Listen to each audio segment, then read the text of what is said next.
Hi guys, अगर आप class 10th में हैं और आपने अब तक साइंस में कुछ नहीं पढ़ा या फिर बस थोड़ी बहुत पढ़ाई की है और आपको टेंशन हो रहा है क्योंकि आपका एग्ज़ाम बहुत ज़्यादा पास में है, तो आपको अगर मैं ये कहूँ कि इस वीडियो को देखने के बाद आपका टेंशन पूरी तरह से ख़त्म हो जाएगा या फिर आप अपने क्लास के टॉपर भी बन सकते हैं। जी हाँ, आपने बिल्कुल सही सुना। इस वीडियो में मैंने हर चैप्टर से ऐसे इंपॉर्टेंट टॉपिक को बताया है और साथ में हर चैप्टर के इंपॉर्टेंट क्वेश्चन भी करवाया है, जिसके ऊपर से 100% क्वेश्चन आते ही आते हैं। अगर आप बस इन टॉपिक को पढ़ के जाते हैं एग्जाम देने तो आपके आराम से 80 में से 70 से ज्यादा मार्क्स आ जाएंगे। तो आइए बिना टाइम वेस्ट का वीडियो स्टार्ट करते हैं। सबसे पहले आता है केमिस्ट्री का फर्स्ट चैप्टर, जिसका नाम है केमिकल रिएक्शन एंड इक्वेशन।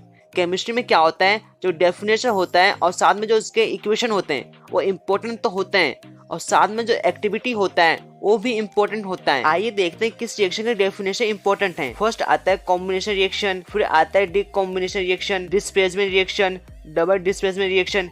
इसके डेफिनेशन तो इम्पोर्टेंट है ही और साथ में जिसके एग्जाम्पल हैं वो भी बहुत ज्यादा इम्पोर्टेंट हैं। इसके बाद जानते हैं कौन कौन से एक्टिविटी इम्पोर्टेंट हैं। फर्स्ट आता है बर्निंग ऑफ मैग्नीशियम रिबन। इसके ऊपर 2022 में क्वेश्चन आ चुका है और इससे पहले भी क्वेश्चन आ चुके हैं इसके ऊपर, तो इसलिए ज्यादा इंपॉर्टेंट ये है। फिर आता है इलेक्ट्रोलाइसिस ऑफ वाटर। इसके बाद आता है silver chloride turn grey in sunlight to from silver matter. इसके ऊपर भी अच्छे खासे क्वेश्चन आ चुके हैं। फोर्थ आता है iron nail in copper sulphide solution. ये भी बहुत ज्यादा इंपॉर्टेंट है। इसके बाद इस चैप्टर में आपको दिया है बैलेंसिंग ऑफ केमिकल रिएक्शन।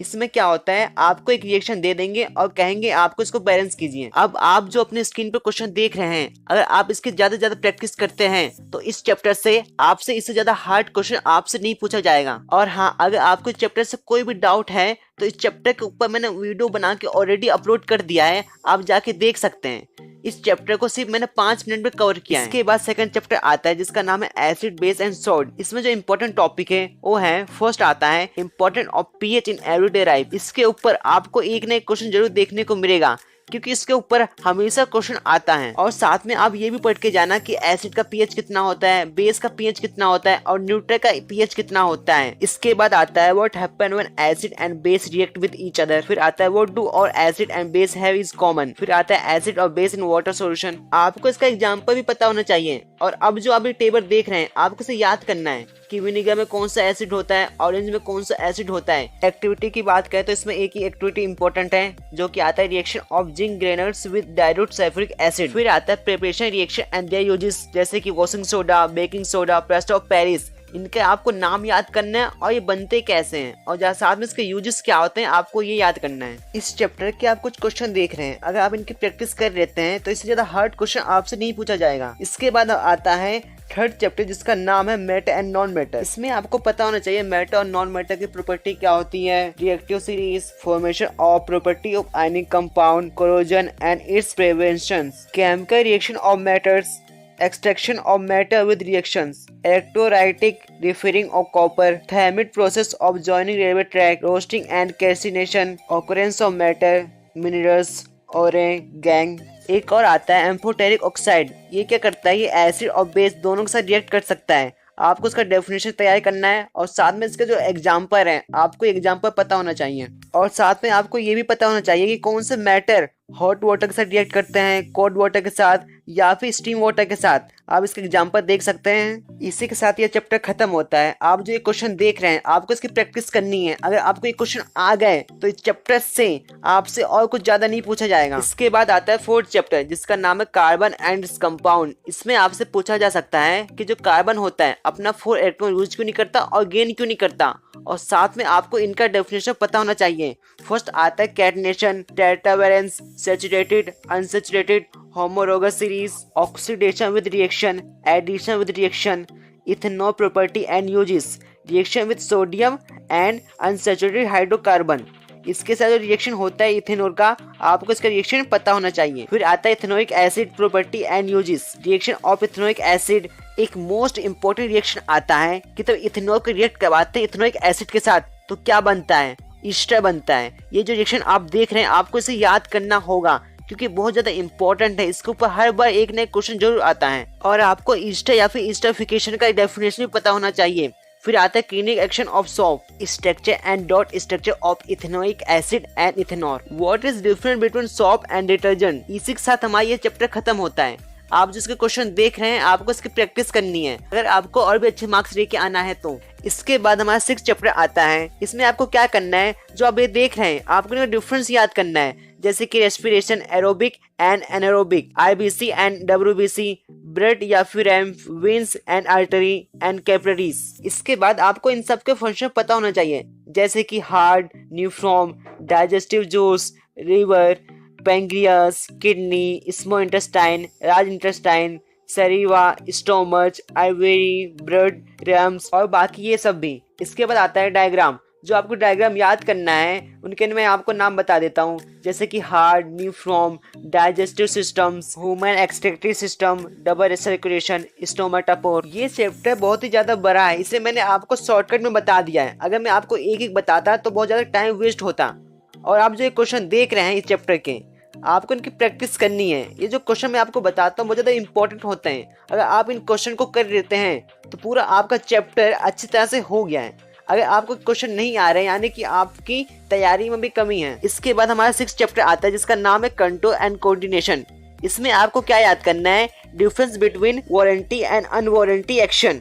ये बहुत ज़्यादा इंपॉर्टेंट है। फिर इसके बाद इस चैप्टर के आपको डायग्राम याद करने हैं, structure of neuron, reflex arc, topic movement in plant. Neuron के पार्ट के नाम याद करने हैं और साथ में उसका फंक्शन और डेफिनेशन भी याद करना है। ह्यूमन ब्रेन के पार्ट्स और उसके फंक्शन, और साथ में प्लांट हार्मोन्स और एनिमल हार्मोन्स के फंक्शन विद नेम्स आपको याद करने हैं। जो इस चैप्टर से मोस्ट इंपोर्टेंट क्वेश्चन बन सकते हैं मैंने आपको दे दिया है, आपको इसकी ज्यादा से ज्यादा प्रैक्टिस करनी है। अब आता है हमारा 7वां chapter, how to organisms reproduce. इसमें आपको सेक्सुअल और असेक्सुअल रिप्रोडक्शन के बीच में डिफरेंट बताना है। फिर आता है मोड ऑफ असेक्सुअल रिप्रोडक्शन। इसमें आपको उसका डेफिनेशन बताना है, जैसे कि फ्यूजन्स, फ्रेगमेंटेशंस, रिजेनरेशंस, बर्डिंग, वेजिटेटिव प्रोग्रेशन। फिर आता है sexual reproduction in plants, what is process of seed formation. फिर आता है ह्यूमन, चेंज इन प्यूबर्टी। फिर मेल रिप्रोडक्टिव सिस्टम, इसमें उसके पार्ट्स के नेम और उसके फंक्शन साथ में डायग्राम आपको आना चाहिए। फिर आता है फीमेल रिप्रोडक्टिव सिस्टम, इसमें उसके नेम और पार्ट्स के नेम और साथ में आपको डायग्राम बनाने आना चाहिए। डायग्राम की बात करें तो ये दोनों डायग्राम तो इंपॉर्टेंट है ही, साथ में प्रोसेस ऑफ सीड फॉर्मेशन ये भी डायग्राम बहुत ज्यादा इंपॉर्टेंट है। उसके बाद स्ट्रक्चर ऑफ फ्लावर, ये भी बहुत ज्यादा इंपॉर्टेंट डायग्राम है। एक और आता है सेक्सुअली ट्रांसमिटेड डिसीज। इस चैप्टर क्वेश्चन आप देख सकते हैं। इसके बाद आता है 8वां चैप्टर, रिवोल्यूशन। इसमें क्या होता है, इसमें मेन है इंपॉर्टेंट ऑफ वेरिएशन एक ये। फिर आता है मेंडल्स एक्सपेरिमेंट, आपको ये पता होना चाहिए। उसके बाद आता है मोनोहाइब्रिड अक्रॉस ये, और इसके साथ में ऑब्जर्वेशंस और कंक्लूजन्स, ये आपको पता होना चाहिए। फिर आता है डिहाइड अक्रॉस, इसमें क्या होता है, इसके भी ऑब्जर्वेशन और कंक्लूजन। फिर आपको मेंडल्स ऑफ इनहेरिटेशन ये पता होना चाहिए। मोस्ट इंपॉर्टेंट जो इस चैप्टर से टॉपिक आता है वो है sex determination of human beings. ये बहुत ही ज्यादा इंपॉर्टेंट है, ये हर बार पेपर में आता है और आपके पेपर में भी यही आएगा। इस चैप्टर का भी आप मोस्ट इंपोर्टेंट क्वेश्चन देख सकते हैं। इसके बाद हमारा 9th चैप्टर आता है, reflection and refract of light. Definition में आता है centre of curvature, principal axis, principal focus, focal length. फिर रो of refraction, refraction index. Refraction index के ऊपर आता है न्यूमेरिकल्स आते हैं। इस चैप्टर के आप फॉर्मूले देख रहे हैं, power of lens, mirror formula, magnification formula या लेंस फॉर्मूला, ये इंपॉर्टेंट है क्योंकि इसके ऊपर न्यूमेरिकल्स बनते हैं तो आपको ये याद करने होंगे। और जो मैं क्वेश्चन आपको देने वाला हूँ वो भी इन्हीं के ऊपर बेस हैं। अगर आपको याद होंगे तभी आप एक क्वेश्चन कर पाएंगे। और कभी कभी पेपर आसान बनता है तो कन्वेक्स लेंस और कॉन्केव लेंस में डिफरेंट पूछ लेते हैं। इस चैप्टर में जो आपको डायग्राम दिए गए हैं आपको उसकी ज्यादा से ज्यादा प्रैक्टिस करनी है। आप इस चैप्टर के मोस्ट इंपोर्टेंट क्वेश्चन देख सकते हैं, इसमें ज्यादा क्वेश्चन न्यूमेरिकल्स वाले हैं। इसके बाद हमारा 10वां चैप्टर आता है, the human I and the colourful world. इसमें आपको ह्यूमन आईज डायग्राम और साथ में इसके पार्ट्स के फंक्शन आपको याद करने हैं, और साथ में कॉन्केव लेंस और कॉन्केव लेंस ये क्या होते हैं इनका डायग्राम और साथ में इनका फंक्शन आपको पता होना चाहिए। फिर आपको human eye defect and their correction, जैसे कि मायोपिया होता है तो कॉन्केव लेंस यूज करते हैं, हाइपर मायोपिया होता है तो कॉन्वेक्स लेंस यूज करते हैं, और प्रेसबायोपिया होता है तो कॉन्केव साथ में कॉन्वेक्स लेंस यूज करते हैं। और जब इसका डायग्राम देख रहे हैं आप, ये आपको ये भी पता होना चाहिए और आपको ये बनाने भी आना चाहिए। थर्ड आता है डिस्पर्शन ऑफ व्हाइट लाइट, आपको इसके बारे में पता होना चाहिए और साथ में जब डायग्राम देख रहे हैं आपको इसको बनाने आना चाहिए और इसके बारे में आपको पता होना चाहिए। फिर फोर्थ आता है reflection of light through a prism.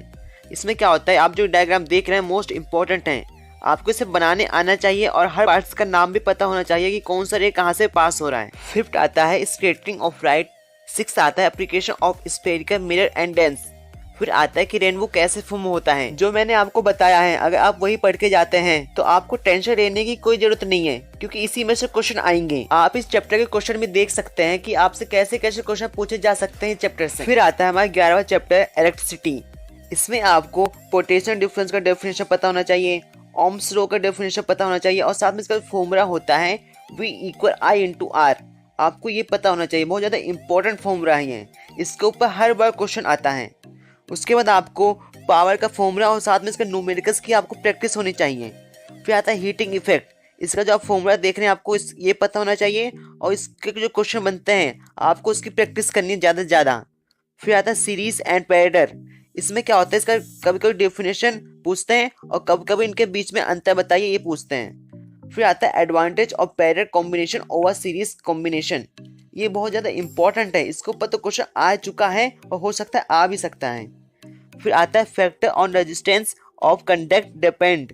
आप जो फॉर्मूला देख रहे हैं R = ρ/R/A, बहुत ही ज़्यादा इंपॉर्टेंट फॉर्मूला है। इस फॉर्मूले के बेस में अच्छे खासे क्वेश्चन बनते हैं। अगर आपको ये फॉर्मूला याद होगा तो आप उस क्वेश्चन को आराम से कर सकते हैं। आप इस चैप्टर के इंपॉर्टेंट फॉर्मूला देख सकते हैं। अगर आपको ये फॉर्मूला याद है तो आप मुश्किल से मुश्किल क्वेश्चन को अटेंड कर सकते हैं। आप देख सकते हैं कि इस चैप्टर से कैसे कैसे क्वेश्चन आपके बोर्ड के एग्जाम में बन सकते हैं। इसके बाद 12वां चैप्टर आता है जिसका नाम है magnetic effect of electric current. इसमें जो मोस्ट इंपॉर्टेंट है, फर्स्ट आता है property of magnetic field line. ये जो इम्पोर्टेंट है, और साथ में जो इसका डायग्राम आप देख रहे हैं ये तो और भी ज़्यादा इंपॉर्टेंट है, क्योंकि इसके ऊपर हर बार क्वेश्चन आता है। फिर सेकंड आता है magnetic field line due to current carrying conductor. ये इंपॉर्टेंट है। और जो इसके साथ आप ये देख रहे हैं राइट हैंड थंब रूल, इसका डेफिनेशन बहुत ज़्यादा इंपॉर्टेंट है और साथ में आपको इसका यूज करने भी आना चाहिए। फिर आता है सोलेनोइड।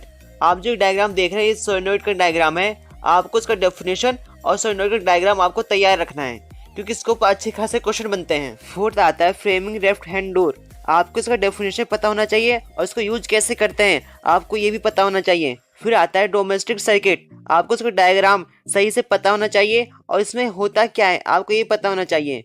फिर आता है इलेक्ट्रिक फ्यूज, इसका डेफिनेशन। फिर शॉर्ट सर्किट, इसका डेफिनेशन। इन सब के बारे में आपको पता होना चाहिए। इस चैप्टर से कैसे क्वेश्चन बन सकते हैं या फिर कैसे क्वेश्चन बन चुके हैं आप देख सकते हैं। आपको ज्यादा से ज्यादा प्रैक्टिस करनी है। इसके बाद हमारा लास्ट चैप्टर आता है आवर इन्वायरमेंट। फर्स्ट आता है type of ecosystem, natural ecosystem, artificial ecosystem. फिर सेकंड आता है फूड चेन, बहुत ही ज्यादा इंपॉर्टेंट है ये। फिर थर्ड आता है flow of energy between tropic river, ये बहुत ही ज्यादा इंपॉर्टेंट है और इसका डायग्राम आप ये देख सकते हैं। फिर आता है फूड वेब। फिर इसके बाद आता है ओजोन लेयर, जो कि बहुत ज्यादा इंपॉर्टेंट है। इसके ऊपर आता है फॉर्मेशन ऑफ ओजोन मॉलिक्यूल्स, ऐसे क्वेश्चन बन सकते हैं इसके ऊपर। फिर आता है डिप्रेशन ऑफ ओजोन लेयर, और कभी कभी बायोडिग्रेडेबल और नॉन बायोडिग्रेडेबल वेस्ट के ऊपर डिफरेंट पूछ लेते हैं। इस चैप्टर से कैसे क्वेश्चन बनते हैं आप देख सकते हैं। इसी के साथ हमारा ये वीडियो खत्म होता है। और हाँ, इस वीडियो में जो कुछ मैंने आपको बताया है और जो क्वेश्चन मैंने आपको दिखाया है, अगर आप उसकी ज्यादा ज्यादा प्रैक्टिस करके जाते हैं तो आपके एग्जाम में इन्हीं क्वेश्चन में से, इसी टॉपिक में से 80 से 90% क्वेश्चन आपसे पूछा जाएगा। अगर आपको किसी भी चैप्टर में डाउट है तो चैप्टर की वीडियो मैंने ऑलरेडी बना के अपने चैनल पे अपलोड कर दिया है। मैंने बहुत ही कम टाइम में पूरे चैप्टर को अच्छी तरह से कंप्लीट किया है और साथ में मैंने कुछ क्वेश्चन भी करवाए हैं, आप जाके चेक कर सकते हैं। इस वीडियो में जो मैंने हर चैप्टर से आपको क्वेश्चन दिए हैं ये ऐसे वैसे क्वेश्चन नहीं है। कुछ क्वेश्चन प्रीवियस ईयर के हैं, कुछ क्वेश्चन जो बार बार रिपीट होते हुए आ रहे हैं, कुछ क्वेश्चन ऐसे भी हैं, और जो कुछ क्वेश्चन है आपके बुक से हैं या फिर एग्जाम्पल से। तो गाइस, अगर आप वीडियो अब तक देख रहे हो और आपको वीडियो थोड़ा सा भी पसंद आया तो आप चैनल को सब्सक्राइब और वीडियो को लाइक कर सकते हो और साथ में अपने दोस्तों के साथ शेयर भी कर सकते हो। और हाँ, मुझे आप कमेंट में बताना कि आप 10th के बाद आप कौन सा स्ट्रीम लेंगे, साइंस, कॉमर्स या फिर आर्ट्स। तो गाइस, इसी के साथ हमारा वीडियो खत्म होता है। तो मिलते हैं नेक्स्ट वीडियो में, तब तक के लिए गुड बाय।